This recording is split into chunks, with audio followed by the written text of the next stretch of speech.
My name is Mariette DiCristina, and I'm the Dean of the Boston University College of Communication. I'm also the really proud parent of a recent BU grad. I'm delighted to welcome you to today's COMTalks event called Career Change, How to Pivot Industries and Succeed. Communication careers are many and varied, but as I hope you'll learn from our speakers today, certain skills and behaviors can really take you almost anywhere. You're going to learn from alums who have been successful in one field, sometimes more than one field, and then jump to another, and sometimes another. Why did they make that big change? What did they decide to bring on with them to their new roles? And given how fast our fields are continually changing in communication, how can we all embrace ongoing adaptability, even when we don't decide to shift industries? Today's event is being recorded and will be available for viewing later on COM's website and on its YouTube channel. When you have a question, I'd ask that you please put it in the Q&A box at the bottom of the screen rather than in the chat. I promise you we'll have plenty of time for your questions later. And now I'd like to introduce the speakers. Normally I'd read their more complete bios, so I'm going to apologize to them in advance for the brevity here, but we're going to hear straight from them about their career journeys shortly. So I think it's best that I be brief. Joining us today, we have Nancy Armstrong, an Emmy-nominated producer and executive producer at Happy Warrior Media, who's also been an actress, public relations executive, and founder of a nonprofit. Hey there, Nancy. Great to see you. Hi, thanks for having me. And Dorothy M. Davis, president of Dorothy M. Davis Consulting, who has degrees in film and TV and journalism, and is today an executive consultant with clients, including the United Nations system. Hey there, Dorothy. Hello. Awesome to have you. Thank you. And please say hello to Naja Harvey, a copywriter at Craft Worldwide, who says she switched her career now a total of 4 times, with the latest being from public relations to advertising copywriter. Pardon me for that. Hey, Naja, nice to have you. Hi there. And I hope we'll also be joined in a short while by John Banner, Executive Vice President, Global Communications and President, Pepsico Foundation at Pepsico, who pivoted from broadcast journalism to public relations. Given John's role, I can only imagine he's got his hands full with something interesting. Maybe he'll tell us about it. Let's start at the beginning, if we might. I'd love each of you to take a couple of minutes to share more about your career journeys. What did you study? Where did you start out in your career? And then what happened after that? Nancy, do you mind if we start with you? Sure. So I started my undergraduate studies at the University of Wisconsin-Madison. I studied psychology, and then when it was time to graduate, I had thought I would be going on to get an advanced degree in psychology, but decided that wasn't what I wanted to do, and I didn't want to take a job in the business world. I didn't know what my skills were. I felt very uncertain. It was sort of the late 80s where women were, sort of still at the beginning of entering the workforce in large numbers and equal numbers to men.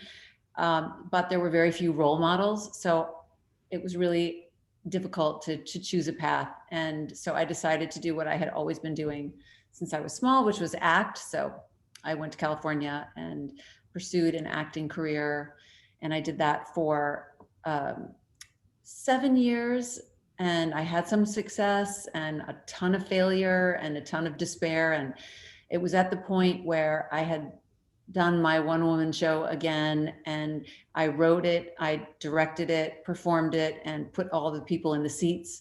And it was sort of at that point where I said, if I can do all of those things, I could probably do something else. One of the things that's drilled into you as an actor is don't be an actor if there's anything else you think you could do. So in my mind, I always thought there's nothing else I can do. This is it. And then I made a decision to switch careers, and I did not know what I would do. So I went through a process of taking the Myers-Briggs test and got a career counselor. And I knew I wanted to go to graduate school because I needed a transition. I needed to build some knowledge before I just went into a totally different career. So I did that, and it was the best decision, probably the best decision I made, was really going to COM and getting that graduate degree, because I went out into the workforce after that, and I felt like I had skills and I knew what I was good at. I was able to kind of figure that out in graduate school. And I did that for several years and then took a break to raise 3 children for a few years, and then went back to the workforce when I co-founded a women's leadership and media platform. And I did that for 8 years. Everything is in 8-year increments. Nice. And then stepped down recently in 2018 from Makers to do a documentary. It's the first feature-length documentary on ADHD. And we are just finishing it now. So hopefully it will be out in the world and we'll be able to help a lot of people. Nancy, what's the name of that documentary, or is that name still potentially adjusted by you? It's called The Disruptors. Thank you. We'll keep an eye out for that. Thank you for sharing that. And also, I'm kind of struck by your comment, don't be an actor if you can be anything else. I heard that too about journalists. somehow I started with that myself. And this maybe makes a natural transition to Dorothy. Dorothy, tell us about how what you thought you started to do at COM and in your studies, and then where you went from there.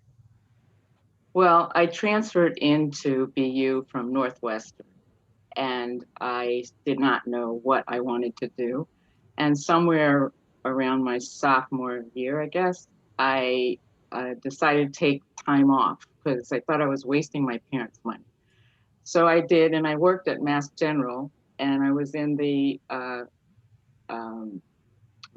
the X-ray area, and it was boring. It was absolutely boring, and so that prompted me to go back to school. So that was very good that way. But also in that time frame, I realized that even if I couldn't zone in on what I wanted to do, I definitely wanted to travel in my life. So what career could I plug into anywhere I go? So communications came up.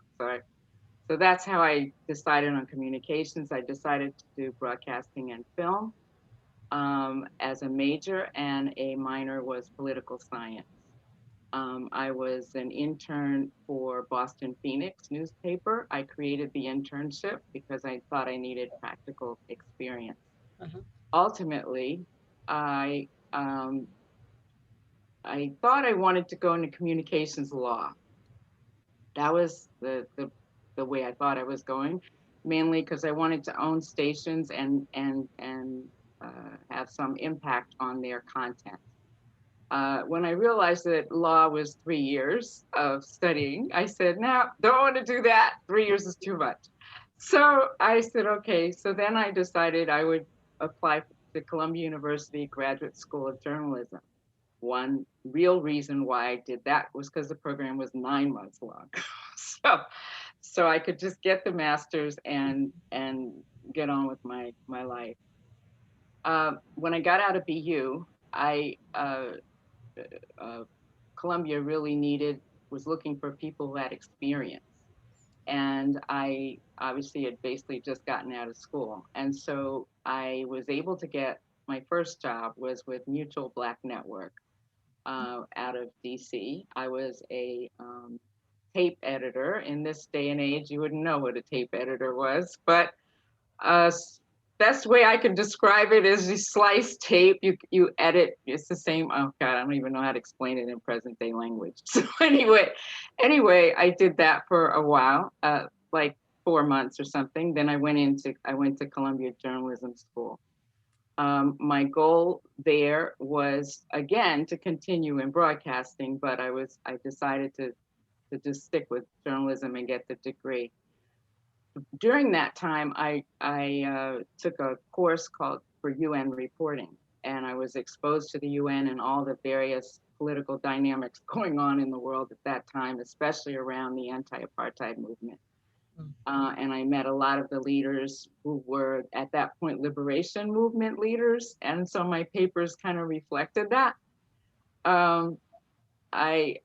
When I came out of Columbia, by the time I came out of Columbia, I didn't want to do journalism anymore because I really wanted to go into international journalism. And I was basically dissuaded from that by a professor of mine at Columbia. I didn't quite understand that because I grew up as a Foreign Service child. And so I already had the international experience, and I didn't understand why I couldn't just go into that. He told me that I should go to a small town in anywhere in the Midwest, and then do the police beat, the court beat, and all those beats. And I was completely not interested in any of those beats. And so I decided, okay, that's it for journalism. He also told me that if I wanted to do international journalism, that I would take me about 20 years to get to that. So saying that to a 20-something-year-old was like, really? so yeah, it was very discouraging. So I just decided, forget it. So a position opened up. An alum at Columbia had gotten pregnant, went on maternity leave, and she headed up the PR department at Church World Service. Now, I'm not particularly religious. However, it was a 9-month job, and that was fine. And so I probably upset my professors, because in that day, you didn't go from journalism to PR. It was like, my God, you've done horrible things. So anyway, I went into PR, and that's when I learned how to do newsletters, press releases, press conferences, things like that on different issues that had to do with basically nonprofit issues or humanitarian issues, that kind of thing.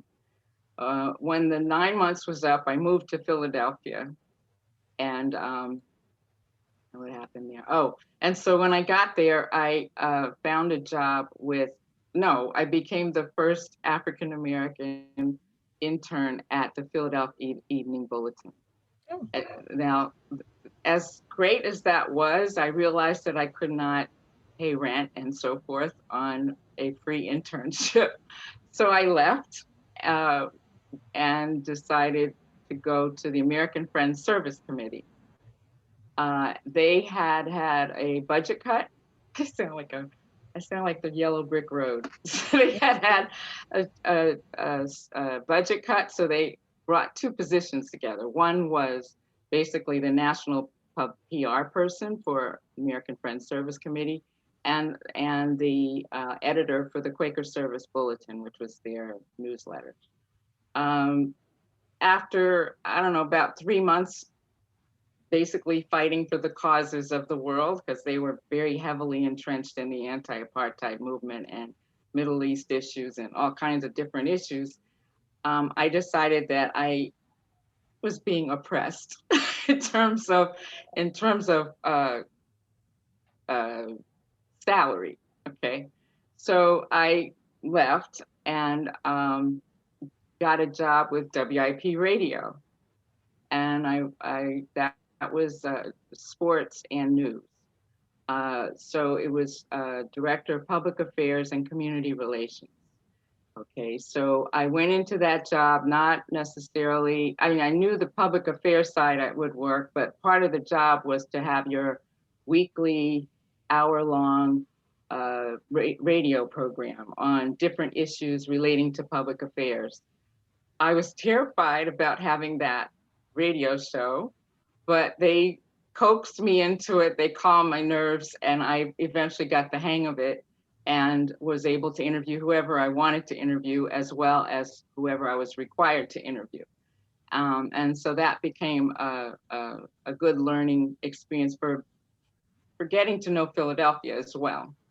I did that for about 2 years, a year and a half, 2 years, I think, 2 years. And then I got this strange call out of nowhere, asking me if I knew this business publication was looking for someone to hire as an ad salesperson and would train. And I was completely not interested in business, and I didn't take it as a personal question. But then some little voice in my head said, why don't you ask them what business publication? And it turned out to be Fortune magazine. So then I said, well, you can't go wrong with Fortune magazine. This is my internal conversation. And so I said, okay, well, sure, I'll apply for that. So I applied and I got it. So I became the first African-American ad salesperson for Fortune magazine. That threw me into a completely different world. Advertising very different from journalism, but it helped me understand the industry. I worked with ad agencies in New York and in DC. My scope was DC to New York, and with the top companies and CEOs and people like that. So it was a whole different kind of world. And I stayed there for about 3 years. I created the special ad section for Philadelphia, which had just elected Mayor Good. Okay. Now, meanwhile, my foreign service life started to kick up. At this point, I wasn't paying attention to it. And I was invited by Mrs. Jessie Jackson to go with her as part of a delegation of women to Ethiopia at the time of the 1985 drought. The purpose was to show Americans, they were invited by the Prime Minister of Ethiopia at the time, to show Americans that the money that everyone was raising for people in the drought was actually going to them and not a war. Okay, so anyway, I went to that. Short version of that is that it required all kinds of skills from me, and it made me realize that I could represent the voiceless, which I hadn't really thought about before. I didn't have money for them, nor was I a doctor who could help. But I did know people, and I could get the word out. So that was the move. I came back to Fortune, and I was uninterested, but even though they had helped me go. And fast forward, I have since along the way gone into, basically followed that trajectory of development communications and used all of my skills, everything. At the United Nations, I got to the United Nations and was the special director of special projects. And in that capacity, I was also supposed to create the Goodwill Ambassador program. And so I did. So I worked with celebrities. So I worked with Danny Glover. I worked with Dikembe Mutombo, taking them on missions to different parts of Africa on different issues like AIDS, poverty. That was the campaign the communications campaign. So they were that component of the larger global communications campaign. I wrote their scripts. I wrote their speeches. I did PSAs. I mean, I did anything. I call it under the sun in terms of getting the word out. And now I'm fast forwarding, and now I still work with the UN in terms of being the UN representative for the Congressional Black Caucus Institute.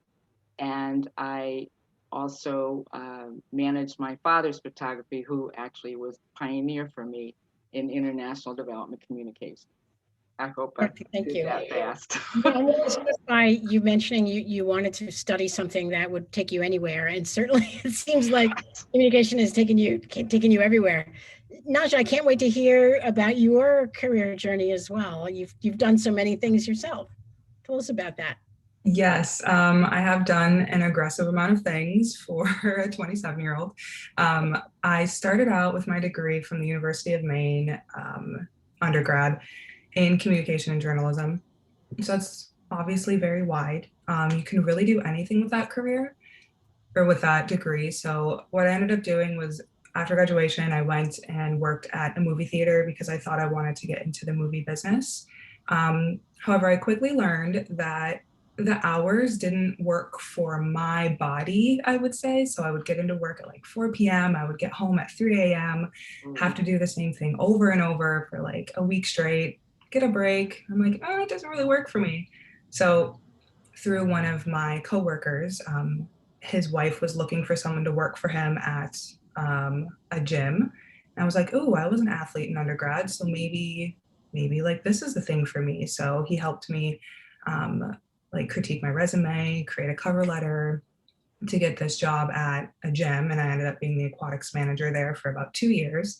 And that used so many communication skills. Like they say it's just an aquatics manager. So yes, you're managing schedules, you're hiring people, you're firing people, you're really getting your hands in the business and budgeting for everything that you need. But then there's also the marketing side that no one really tells you about. So you are like the face of this business. And I realized that I wanted to do more of that. Well, budgeting is super fun for some people. It's not my favorite thing.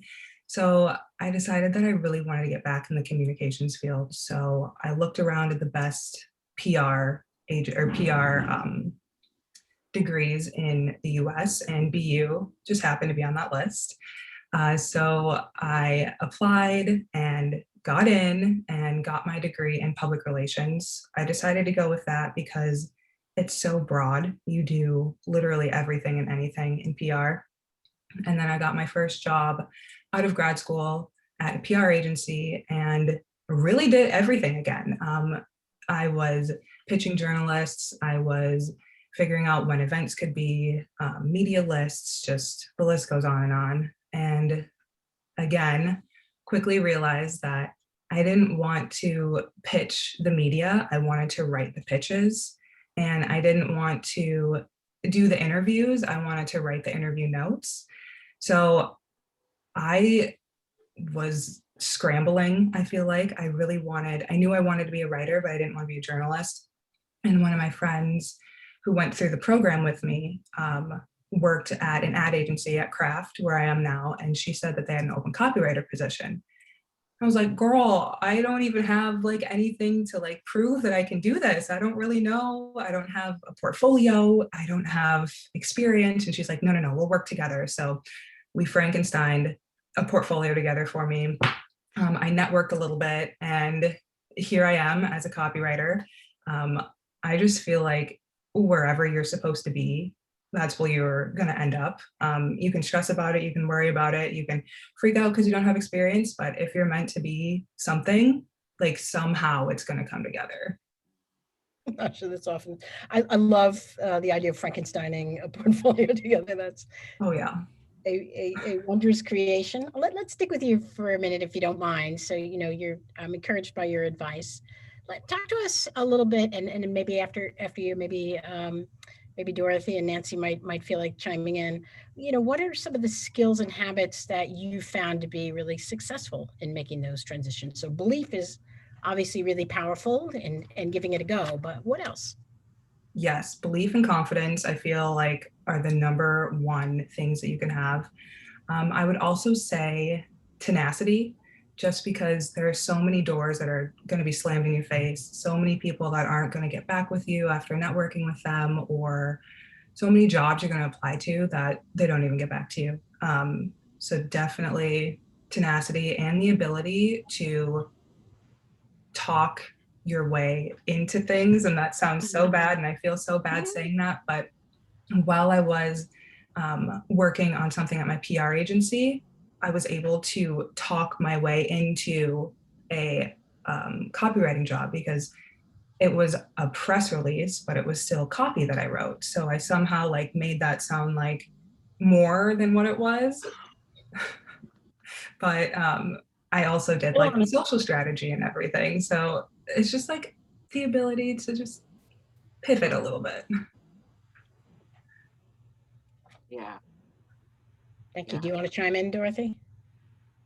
Well, I got so frustrated looking for a job after BU that I think this is like the 10th call, and the man told me, this is Mutual Black Network, and the man told me, well, we don't have anything. I said, well, because you don't have any experience. And I said, well, how am I supposed to? I just lost it. I said, how am I supposed to get experience if you don't hire me? I mean, I don't understand this. I keep getting this from everyone. I just went on in a rant about that.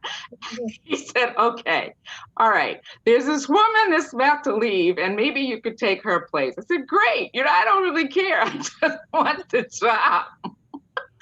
So I kind of berated him into it. So yes, talking yourself into something. I agree with that. Nancy, would you like to add anything? Sure. I would just say, I think the key for any transition is to jump in with both feet and become obsessed with what it is you're pursuing. That was sort of my tack when I started graduate school, and I had been, in Hollywood with, my brain on pause, and I didn't know how to work a computer. I didn't know how to send an email. So I had to jump in, and I did nothing else. I put the horse blinders on and ran my race, and, scared a few professors at BU in the process because I was very intense. But I think when you're making a transition, you have to pedal not 100%, like 150%, because you're overcoming a deficit in experience. Just to piggyback on some of the other things that people said. So I think you have to be willing to work harder, work Saturdays.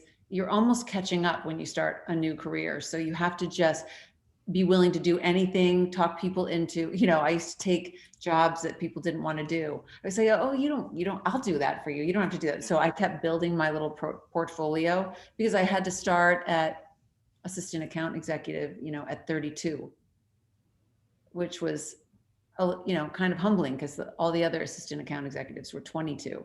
So, but because it was a second career, I just had to suck it up, start at the bottom, work Saturdays, and then you get noticed because you're always there and you're always productive, and people go, wow, she's here all the time. She's, producing all this work. And like I said, I would take every opportunity to put a portfolio together. And then a year later in that first job, I then took that portfolio to another firm and said, oh, these are all the things I've done in 1 year. And they were like, okay, you're hired. So you just have to sort of, put on that 150% effort and become obsessed with the path forward.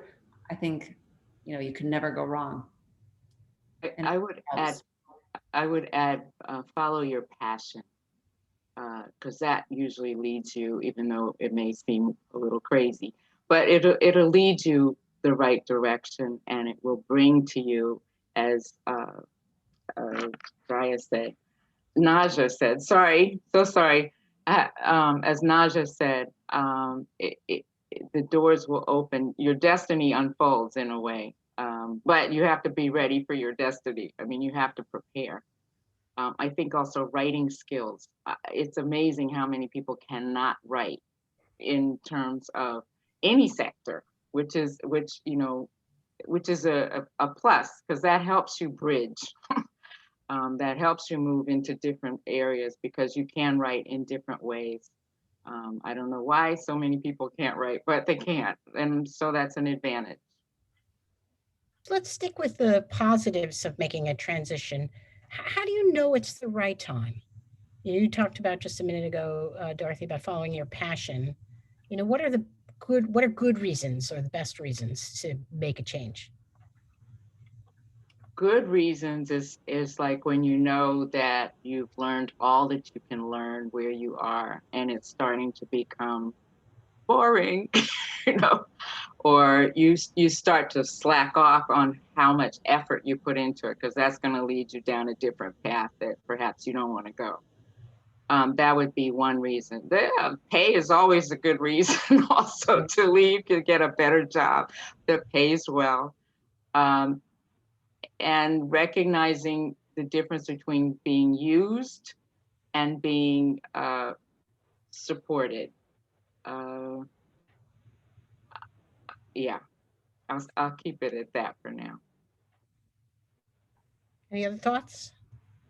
Best reasons to move? Well, my father once said to me when I said, how will I know when I should leave, the acting world? And he said, when you're not happy anymore.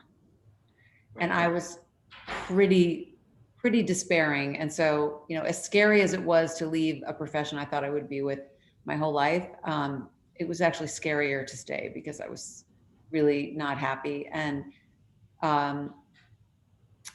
so I think Yeah, I think you have to go with your gut, and you also have to make sure you're going towards something that you know you can be good at. I think that was something that was really important to me, which is why I took those skill tests.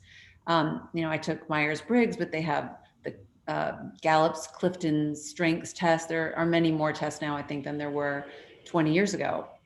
But I think those are extremely helpful for a self-exploration, a self-examination to make sure you're going in the right direction. Because what I didn't want was to fail again.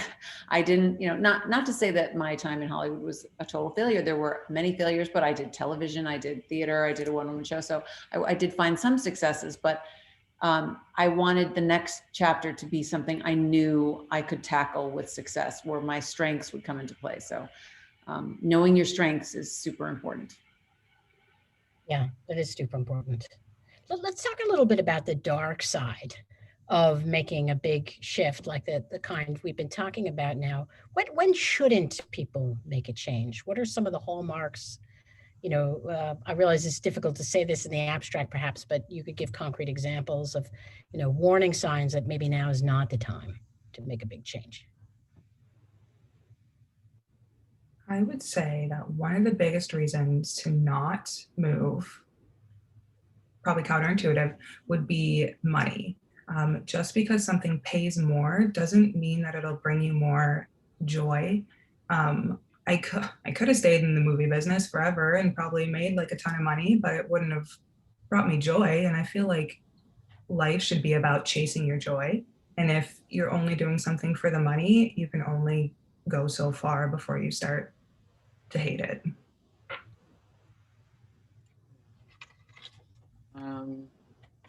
Pressure. I would say pressure. As a woman, okay, so along the way,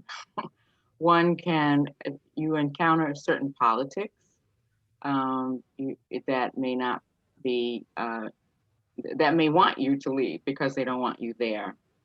So there's politics. There's also, okay, I'll just say it, sexual harassment, that kind of thing. I have been in a situation where there was sexual harassment, but I was determined to stay because I wanted that. I loved the job, and I wasn't going to let somebody else determine when I should leave just because of their issues. So I stayed until I decided, okay, it's time for me to go now. I've done all I can do in this job. Yeah, just to piggyback on that, I think any woman born, before 1980 has experienced sexual harassment in the workforce. So that's almost de rigueur. The other thing that no one ever talks about, and thankfully it's better now, I think, we're turning a corner, hopefully, but the thing that no one talks about is the women on women crime that happened in corporate America.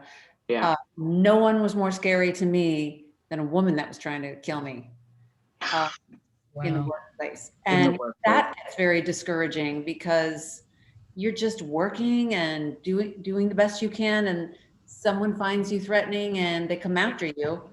And to me, it's uglier than, I would rather be sexual harassed than have someone try to take me down. Just saying, no one ever talks about that. So that's like it's like a dirty little secret of corporate America. But my advice, if that happens, is just pedal faster. How I got someone off my case, when I was at Ogilvy, this woman, I was traveling for another client. And by the time I came back from the 2 weeks of traveling, she had gotten me kicked off of another client.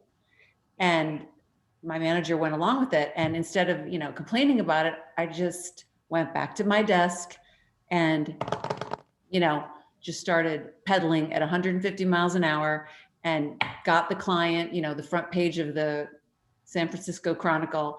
And the client said, oh, can we please have Nancy back?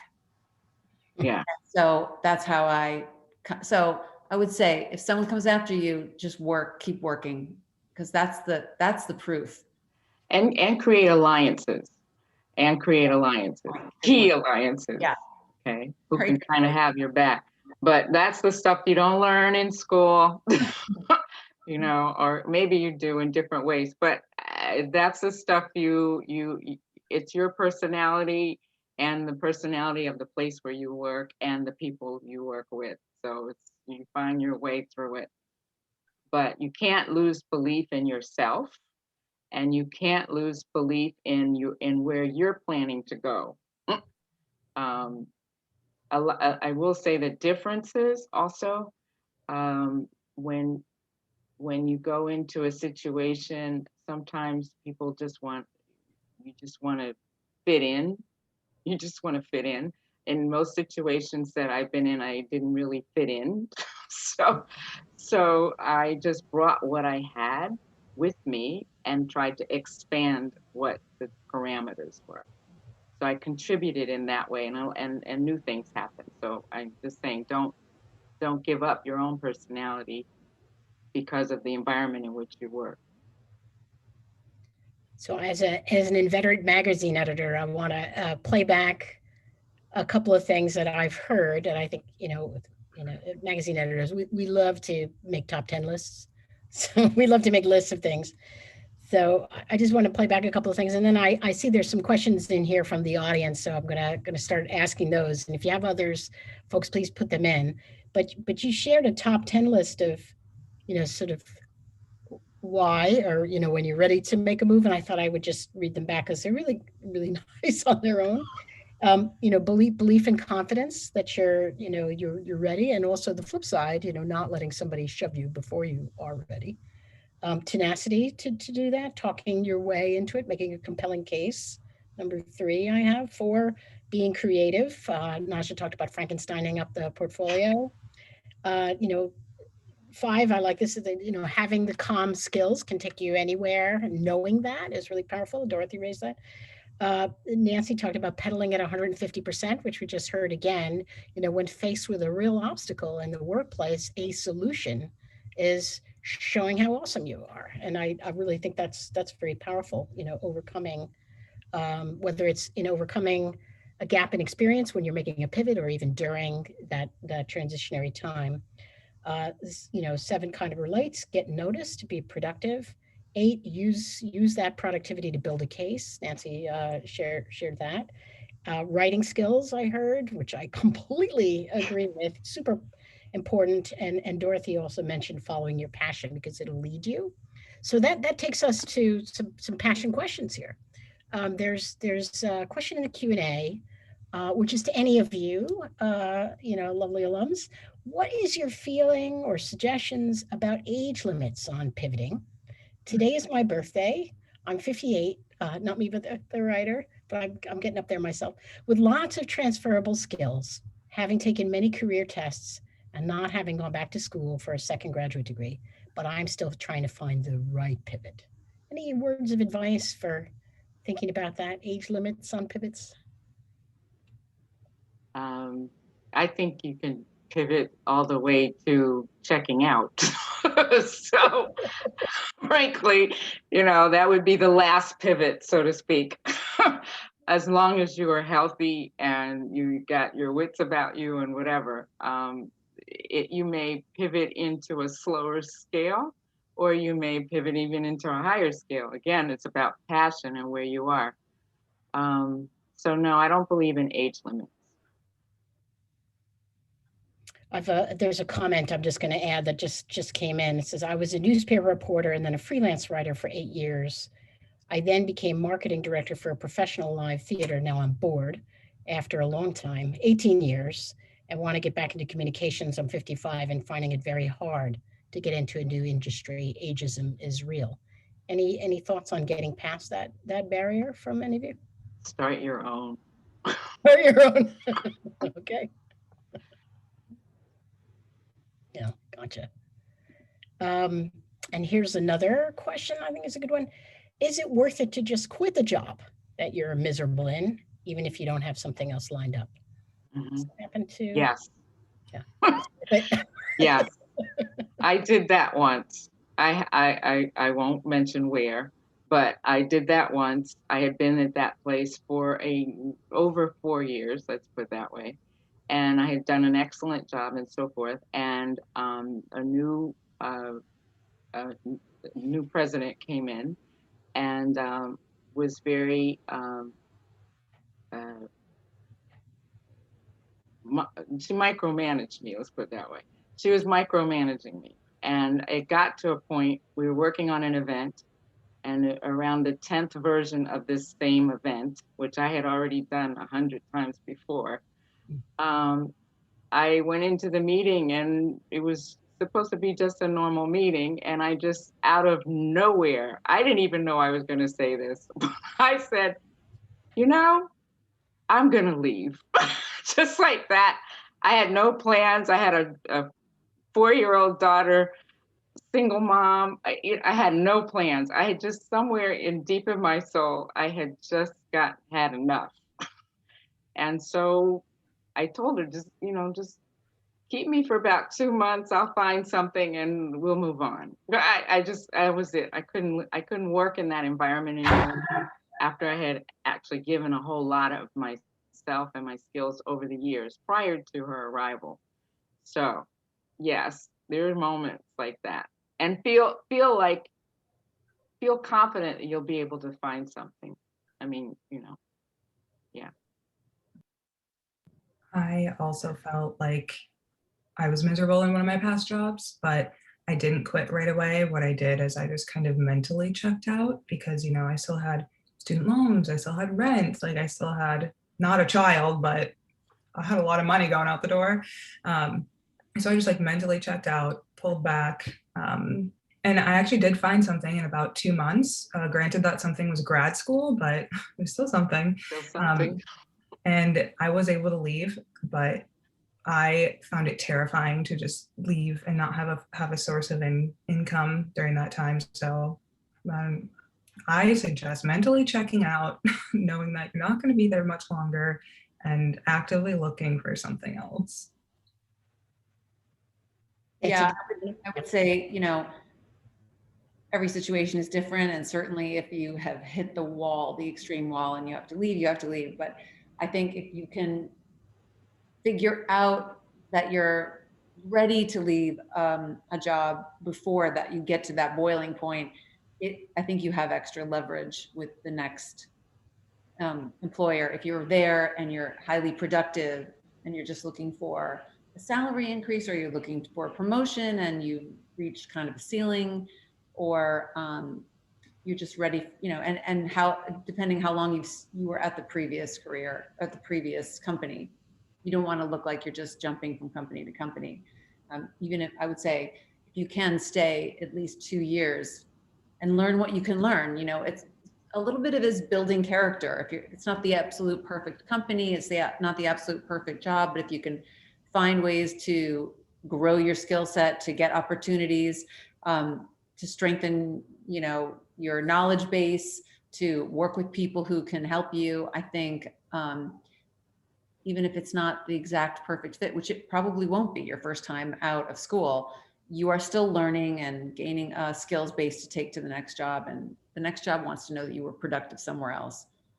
So I'd actually like to add super quickly to this. So I was once miserable with a new boss.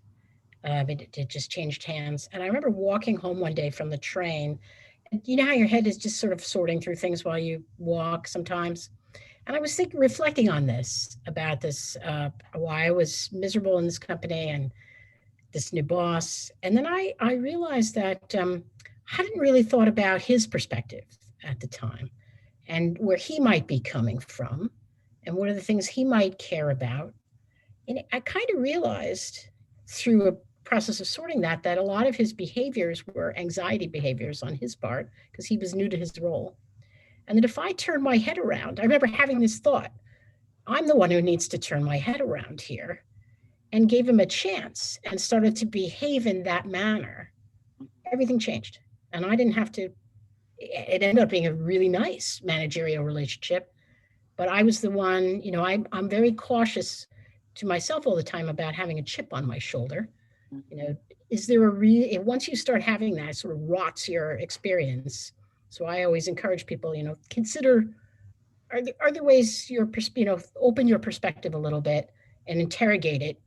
Is it an emotional response you're having, or have you really kind of sorted it through? Maybe a shift will open things up. In my case, it's worked for me more than once, just to add that in. I think that's a great point, and that, you know, you can derail a perfectly good job just by not doing something like that. I did something very similar in a job where there was a new manager, and I just thought he was terrible and a wreck. Like he was acting crazy, and I decided I would try to you know, disarm him with empathy. So I had a conversation with him where I said, you know, I know you're under a ton of stress. You know, you're under a lot of pressure with this. And I remember the look on his face when he like couldn't believe that I was asking him that, and I was having that empathy, and it completely changed the dynamic of, I mean, something so small. So it's almost like when my children drive me the most crazy and I think I'm going to say something really terrible, I say, you know what? I like your spunk. And it throws them completely off because I'm going to say they think I'm going to say something terrible in response to the terrible things that they're spewing because they're teenagers. But I just say, you know what? That spunk is going to serve you really well. And it just changes the whole dynamic. You can change the whole dynamic with one comment. So that's a great point. Yeah. Thank you for the, thank you for the perspectives. I just love them. And there's a bunch of questions now piling in. So here's one that I think might be fun to talk about. Can you give examples of using communication skills from the field as an advantage compared with those expected skills in the new field? So Nancy, for instance, you talked about having to pedal 150% because of gaps, but sometimes when you're moving from one field to another, you've got skills that they didn't know about. Has that, or it maybe are less common in that field that you're moving into? Has that happened to you, and can you give any examples? Yeah, that's happened a bunch of times. You know, I felt miserable about the acting career when I left, but then when I went to graduate school, it was like, oh, you were an actress? Oh, yeah. And, you know, I did have a certain amount of comfort with speaking in class and doing presentations because I had been doing that as an actor. So that was something that came easily for me. I was also writing as an actor. And so my writing was, you know, okay when I got to graduate school, and really, really had come so far after graduate school. You know, when I became a producer, all of the acting experience served me in that because it was all storytelling as an actor and it was all storytelling as a producer. So it was a tremendous advantage to have had that background when I started my work as a producer. So yeah, I think it's cumulative, and it's kind of nice to have a different background. But someone who comes into, let's say, public relations at age 22 and does nothing else, you know, for 20 years, they'll have really good skills, but it's not as varied. They're not, you know, I think you're not as layered and as textured as someone who comes from different backgrounds and different experiences, and you have different jobs, and all of those jobs, particularly the ones that are difficult and menial even, build sort of the fabric of who you become later in life. And I think those things are all super valuable. There's no experience I've ever had that didn't serve me at one point down the line. Agreed. It resourceful. That's the best, I think. The skills that I brought to Fortune were my international skills. DC was part of my territory as an ad salesperson, so they gave me the government agencies as my targets. So I helped them understand that if we strung all the government agencies together, for instance, if they wanted a 13 times spread, I mean, if they wanted to advertise 13 times, they could get more for their money than just doing it individually. And then, in other words, we would get more agencies advertising if we put them all together than to just go individually. But more important than that was that I helped them discover the Embassy Row. They, for some reason, I couldn't understand why Fortune magazine didn't know that there was an Embassy Row, which is where all the embassies are in DC. And I helped them come up with their first overseas investment special ad section. And I was able to get Jamaica and another country, Madagascar, I think it was, to advertise in Fortune. And Fortune could not understand how I did that, because at that point they were only focused on Europe and Japan. That was the extent of its outreach internationally. And so all of a sudden, the international director of Fortune all of a sudden became my friend, in the sense that he would constantly come and talk to me about what I was doing or what I thought about this or that or the other in terms of reaching new markets. I didn't understand it at the time, but I now understand it. And I would be able to tailor the letters that I wrote in a diplomatic way so that I could reach or help the ambassador understand what I was selling, which was image. I was selling image. And so, yeah, that's one way. There are, I'm sorry, did somebody else, I didn't mean to cut you off. No. Okay. There are several questions in the Q&A kind of related to, later career transitions, and especially when there's been a gap in employment, either because of raising a family or working for a long-term client, let's say, and then not having that client anymore. And there's also a question in here about networking and the kind of the best ways to do that. I think these are kind of related because you're telling a story about, I think Nancy used the rich fabric of your life term, in making your kind of pitch to a potential employer. We have about 7 minutes left, and I would just like if you could, some quick thoughts on how to go about networking and telling your story, productively, especially when you feel like you might be behind the times or have a gap or something like that. What are some ways you would attack that problem?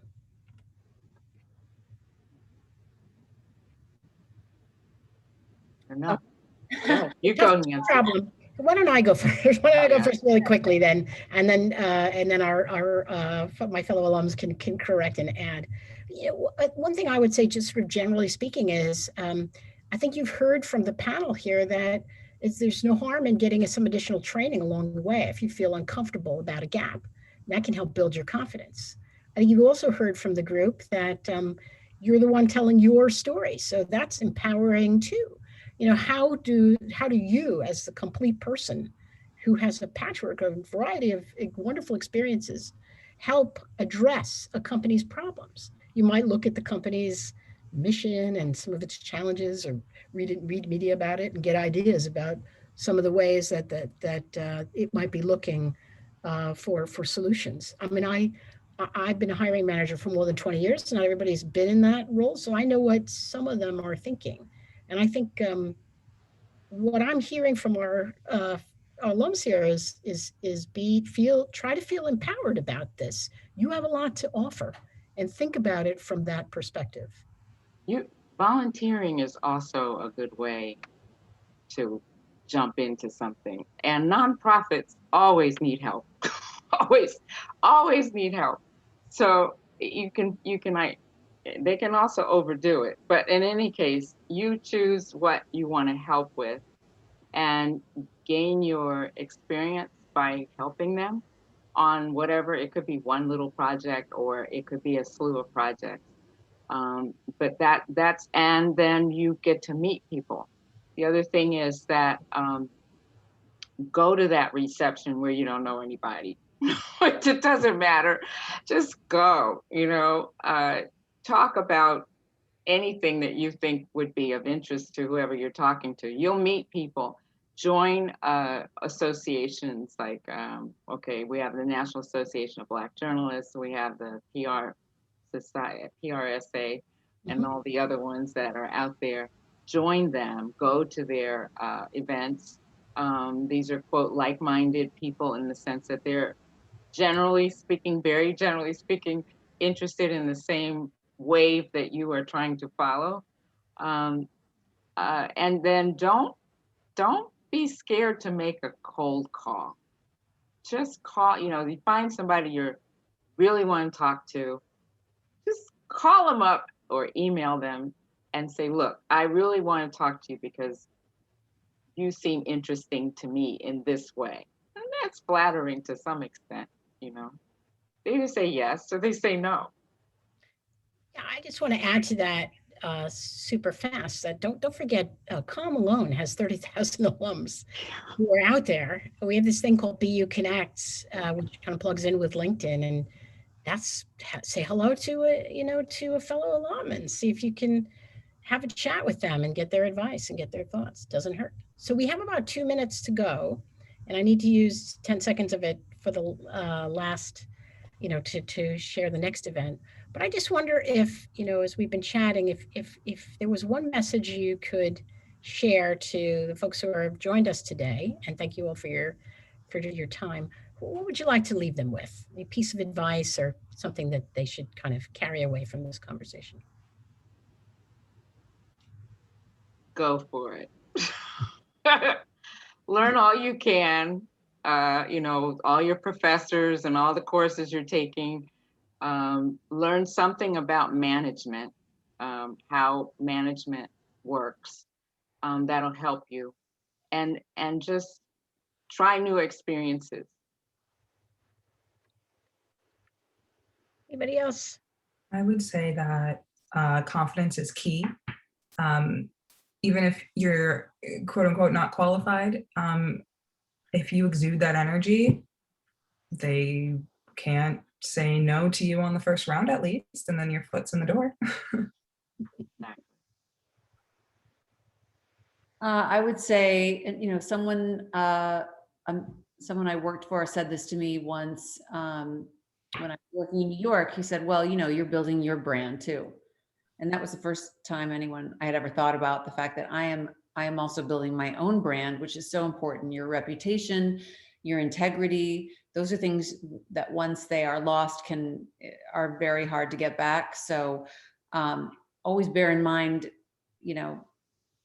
everything in everything you do, that you're building your brand in the way that you work, in the kind of work that you're producing, in the way that you interact with other people, in the way that you resolve conflict and issues. That's all a part of building your brand. The way you are inclusive with people, help people that are younger than you are. Don't just watch your own star, but part of your brand is really like, she's a great mentor. She always helps, the younger women in their 20s to give them more, to help them grow. And I saw that, in when I was at Makers, like a really important part of my work was to help people that were just starting out. And it's very gratifying to be helpful to people. So that's also part of your brand.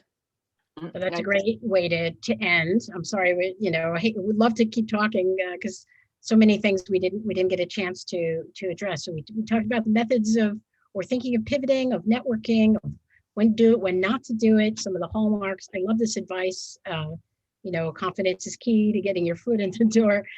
Go for it. And thanks, Dorothy. I'm inspired by your ferocity, I have to say, and helping others along the way, and that is really important to building your own brand. So I want to thank Dorothy, Nancy, Naja so much. That was amazing to learn from you today. And also, if my friend Allison is still here to show you the next COMTalks event, which is called The Science Behind High Level Branding. It'll be Wednesday, April 7th from 3 to 4. I hope you can join us there for lots more conversation around communication. And thank you all again so much for joining. Thank you so much to our speakers today for super inspiring, I have to say, and super insightful conversation. I hope everybody has a great evening, afternoon, morning, wherever you are, and take care. And thank you. Thanks, guys. Thank you. Bye-bye. Thank you.